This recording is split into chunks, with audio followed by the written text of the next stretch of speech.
État des sièges 3 ans après, pour quel bilan? Arsène Moka, il est député national, élu de la ville de Béni, et avec nous. Bonjour et bienvenue. Bonjour, merci beaucoup. Alors, ma question d'abord, c'est ce qui se passe au Parlement congolais, selon les échos, les élus du Grand Kivu, avec laquelle apporte lors de cette énième prorogation de cet état des sièges. Pourquoi? Je pense que la dernière plénière a vécu un demi-débat. Un demi-débat? Oui, un demi-débat, puisque 6 personnes ont été autorisées à parler, 5 ont finalement parlé. Et je pense qu'on est en train d'avancer dans le refus du débat démocratique au niveau de l'Assemblée nationale pour lequel nous plaidons. Et nous sommes en train de nous battre pour que le pays soit à même de discuter de cet état de siège qui va être renouvelé bientôt pour la 100e fois. Et c'est quand même anormal. Alors, quand vous parlez de débat, qu'est-ce que vous entendez par là? Vous savez, il y a des schèmes mentaux de type dictatorial qui semblent couvrir ce débat de l'état de siège, où pratiquement on veut couvrir toute la République sous état de siège pour que personne ne parle. Retenons que l'état de siège, c'est une mesure exceptionnelle qui viole les droits des citoyens et qui peut violer, parce que les libertés sont restreintes. Et cette autorisation-là de restreindre les libertés ne doit pas s'étendre même sur l'hémicycle, même dans les télévisions, les radios. Je pense que bientôt on va nous interdire même de parler à travers les radios, les télévisions. Et donc, c'est pour ce débat, dire ce qui se passe sous l'état de siège, dire aux députés nationaux la signification de leur acte, chaque fois qu'ils votent pour l'état de siège, qu'est-ce qu'ils font d'un peuple qui a été libéré, puisque le président Tshisekedi s'est battu toute sa jeunesse et jusqu'aujourd'hui pour qu'il y ait démocratie dans ce pays. Et beaucoup d'autres se sont battus. Les gens sont morts pour qu'il y ait démocratie. L'état de siège fait renaître un régime dictatorial à l'est de notre pays. Donc pour vous, l'état des sièges a tué la démocratie dans les Nord Kivu et en Ituri? Absolument, puisque ça fait bientôt plus de 3 ans que cette partie du pays est sous état de siège. Et c'est la loi des militaires qui s'applique. Ce sont les amendes de l'imagination du militaire qui s'appliquent sur la population. C'est la justice de l'uniforme militaire qui s'applique dans cette région où, comme vous le savez, sous une autre période, peut-être que vous n'avez pas vécu, on pouvait vous dire vous êtes rebelle. Et c'est à vous de démontrer que vous ne l'êtes pas. Sinon, pour quitter la prison, il faut payer $1000, $2000. C'est à quoi on assiste à l'est du pays.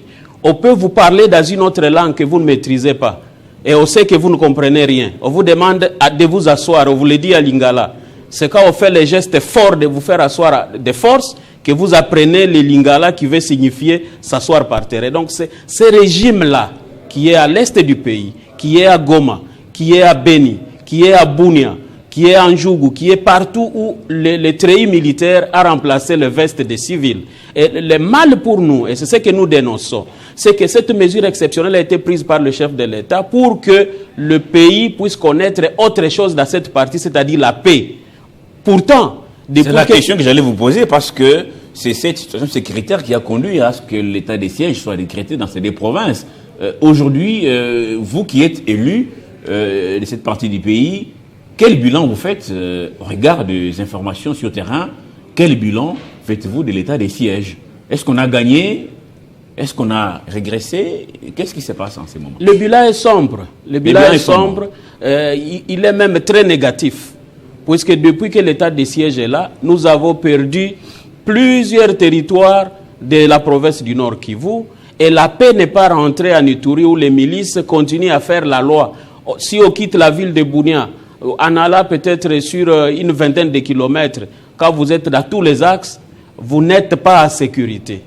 Et le treillis militaire n'a pas réussi à donner la sécurité. Et soit dit à passant, par exemple, au Nord Kivu, on a carrément pris la mesure, un télégramme a amené le gouverneur à être neutralisé pour ne plus s'occuper de la sécurité. Et donc, il est en dehors des opérations militaires. Le gouverneur du Nord Kivu. Et donc, il s'occupe des affaires civiles. Et c'est pourquoi nous haussons le ton pour dire, est-ce que pour gérer les affaires civiles, il faut un militaire? Le militaire a été formé pour faire la guerre, pas pour gérer les affaires civiles. Et si c'est pour les affaires civiles, tant mieux le remplacer par un civil, dès lors que même le bilan n'est même pas élogieux et même pas positif. Le bilan est gravement négatif et donc on ne peut pas, pour la 100e fois, prendre une mauvaise mesure, voir que cette mesure-là ne produit pas des effets et la renouveler quotidiennement. Et c'est pourquoi nous plaidons pour les débats, puisque nos collègues députés au niveau de l'Assemblée nationale ne connaissent pas ce qui se passe. Nous revenons des vacances parlementaires, nous avons vécu des humiliations de ces militaires, par exemple à Ituri, où ils essaient même de défier les députés nationaux, défier l'autorité que la population congolaise a donnée aux députés nationaux et imposer leur dictature sur l'ensemble de cette partie du pays. Mais professeur Arsène Mwaka, il y a eu ici à Kinshasa, au Palais du Peuple, notamment, cette rencontre des élus du coin, de société civile, pouvoir coutumier, sur l'état des sièges. Qu'est-ce qu'on a fait des résolutions de ces forums? Oui, mais c'est comme d'habitude. D'abord, c'est une autre législature, soit dit à passage, je n'étais pas là. Et nous sommes une nouvelle législature, nous venons d'entrer il n'y a pas une année. Et donc, c'est une nouvelle histoire que nous voulons écrire et nous ne laisserons pas passer cet état des sièges. Ça a été évalué, les tons étaient clairs, c'est négatif, c'est contre-productif. Ça ne sécurise même pas la province. Au contraire, la situation se détériore. Il était question qu'on puisse réorganiser les opérations militaires, amener les militaires à bien s'occuper de la guerre et laisser les civils s'occuper des affaires civiles. Et malheureusement, ça a été classé et c'est à quoi on assiste à l'Assemblée depuis qu'on est là. C'est la deuxième fois qu'on discute de l'état des sièges. La tendance est d'interdire, même aux députés nationaux qui ont été élus, d'en débattre, de parler, d'avoir la liberté. Tout est fait pour qu'on n'en discute pas. Mais dès lors que les gens ne veulent pas qu'on en discute, ça signifie qu'ils savent que c'est une mauvaise chose. Et donc, nous pensons que c'est inacceptable. Le Parlement, c'est le temple de la démocratie. La démocratie doit régner. On doit laisser les députés dire à leurs collègues d'autres provinces ce qui se passe. Voilà pourquoi, d'ailleurs, nous avons proposé, quand nous sommes intervenus à l'Assemblée, qu'il y ait une commission à la fois d'information et d'enquête pour aller prendre les éléments de manière objective pour venir communiquer aux députés et que cette commission soit constituée d'un député par province, qu'on prenne toutes les provinces et que tout le monde s'y rende. Parce que quand nous parlons, on a comme l'impression qu'on veut cacher quelque chose ou bien qu'on veut combattre l'armée. Nous ne sommes pas contre l'armée, nous la soutenons. Nous saluons le bon travail qui s'est fait. Qu'est-ce que vous proposez de manière concrète, vous qui êtes les anti-état des sièges? Qu'est-ce que vous proposez concrètement? Qu'est-ce que les Grands Kivu, notamment les Nord Kivu et l'Ituri, vont gagner sans état des sièges? Sans état des sièges, nous allons gagner l'absence de la spoliation des terrains de l'État. Tout est vendu à Goma, tout est vendu à Beni, tout est vendu partout, les militaires gèrent. Ils vendent tout, les terrains de l'État, ils vendent les terrains d'autrui, ils sèment des confusions. Ces militaires ne sont pas contrôlés. Ils ne sont pas occupés par la guerre. Ils sont occupés par la recherche de l'argent. Et ça, c'est ce qu'on dénonce. Nous dénonçons ce fait-là. Si l'état des sièges est levé, nous n'assisterons pas à cela. Nous n'assisterons pas à des arrestations arbitraires. J'en suis témoin. Moi-même, j'ai été inquiété. Donc, je parle de ce que je sais. Et ils se sont retrouvés quand ils ont appris que j'étais député. Et donc, il faut dire n'importe quoi. Nous sommes dans une dictature à l'Est. C'est un régime dictatorial. Alors que l'autre partie de la République vit un régime démocratique où on peut s'exprimer comme je le fais maintenant. À l'Est, vous ne pouvez pas le faire. Sinon, et moi-même qui parle, et les journalistes, vous êtes inquiétés. Et donc, un tel régime, on ne l'accepte pas, dès lors qu'il n'amène même pas la paix. Et chaque jour, c'est déjà qu'ils sont tués. Allez à Goma. Il ne se passe pas une seule journée. Ça continue les gens, ni la journée, ni la nuit.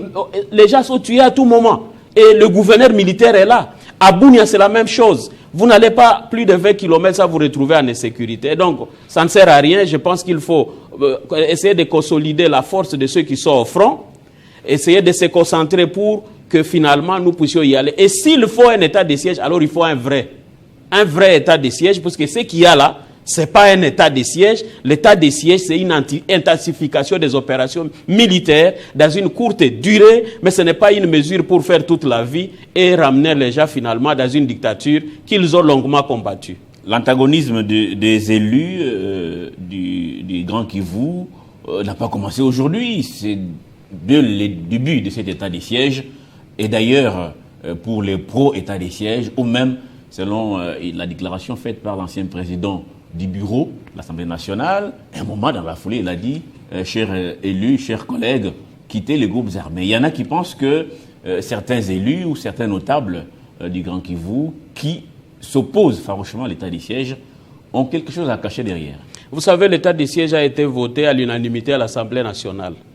Et mes anciens collègues qui étaient à cette période, c'était en mai 2021, mes collègues qui étaient avaient voté pour l'état de siège. J'en connais même qui ont porté des chemises de soutien à l'état de siège. Parce que nous étions contents pour dire au moins une fois, on va assister à des sérieuses opérations militaires. Parce que cette partie a souffert depuis des dizaines d'années à cause de l'absence de l'intensification des opérations militaires.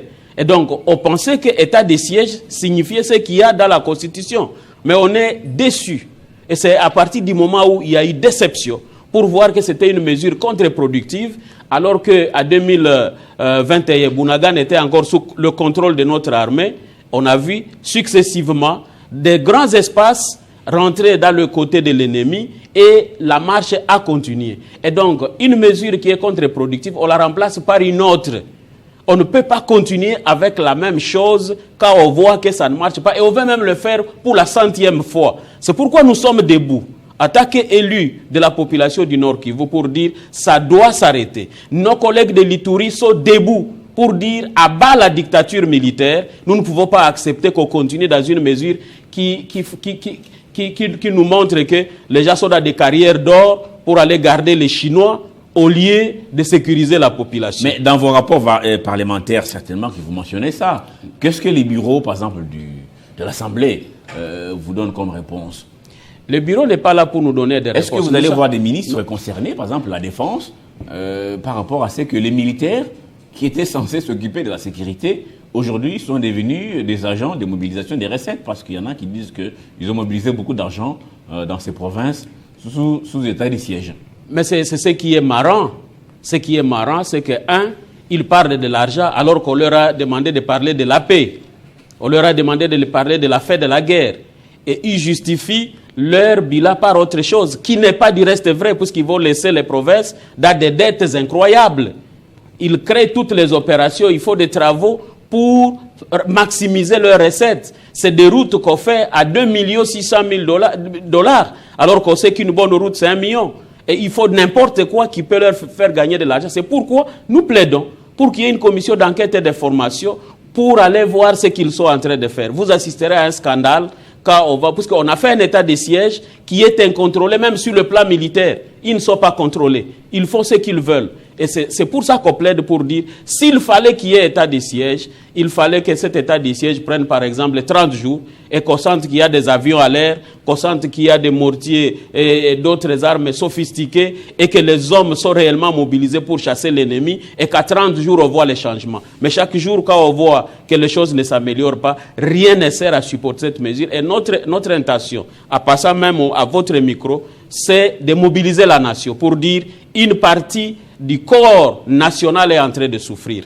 Les populations de l'Est du pays souffrent sous une dictature militaire appelée état de siège. Il est inacceptable que ça continue dans un état qui se veut démocratique et surtout que nous avons un président qui a milité pour la démocratie et un parti majoritaire, l'UDPS, qui s'est battu contre la dictature. Ils ne peuvent pas ramener une autre partie de la population sous la dictature parce que c'est contre ça qu'ils ont lutté. Vous êtes élu du peuple, la voix de cette population qui souffre. Malgré les dénonciations à longueur des journées, Kinshasa ne bouge pas. Pourquoi le gouvernement central fait sourde d'oreille? Vous pensez que c'est devenu un business qui plaît à tout le monde ou Kinshasa pense, comme je l'ai mentionné ici, que certains élus seraient des mèches avec les groupes armés? Vous savez, je ne vais pas faire des allégations ici, mais je sais que quand nous disons qu'une route 1 kilomètre de route se fait à 2 600 000 $, je pense que tous ceux qui ont déjà construit les routes vont comprendre qu'il y a quelque chose qui ne va pas. Là, c'est dans quelle province? Au Nord Kivu. Au Nord Kivu, par exemple. L'Ituri n'est pas en reste. Parce que les gens font de l'affairisme. Au lieu de s'occuper de la sécurité de la population, vous avez vu comment le bateau a chaviré.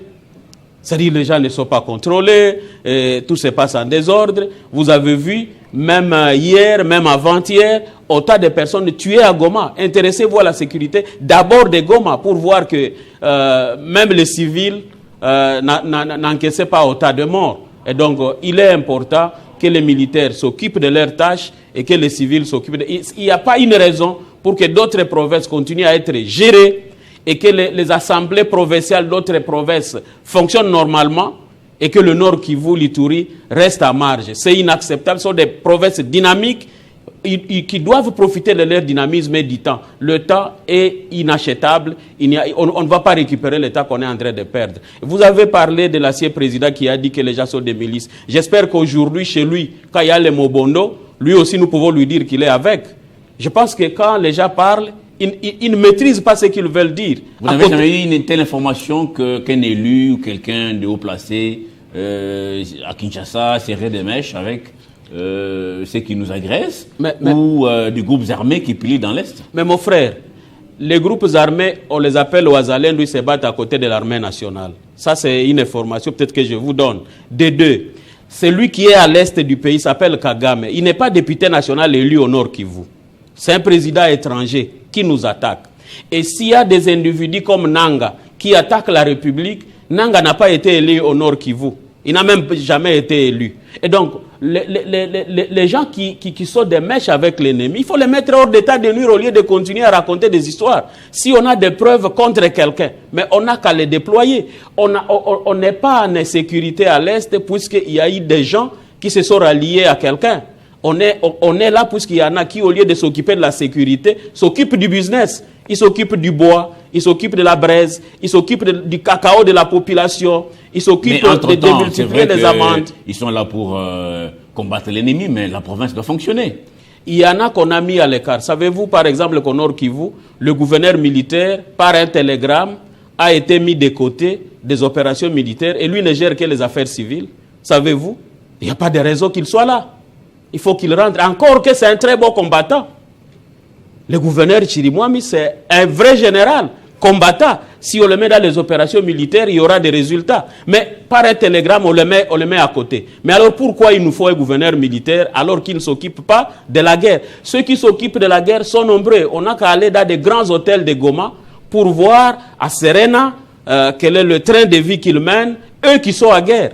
Et donc, c'est des choses inacceptables. Une question de l'homme de la rue qui ne comprend pas comment est-ce que Goma, par exemple, en temps de guerre, la ville est asphyxiée, mais des maisons poussent comme des champignons. Et ça aussi, c'est un paradoxe. J'ai souligné que nous sommes dans une province dynamique. On a assisté aux violences dans beaucoup de provinces.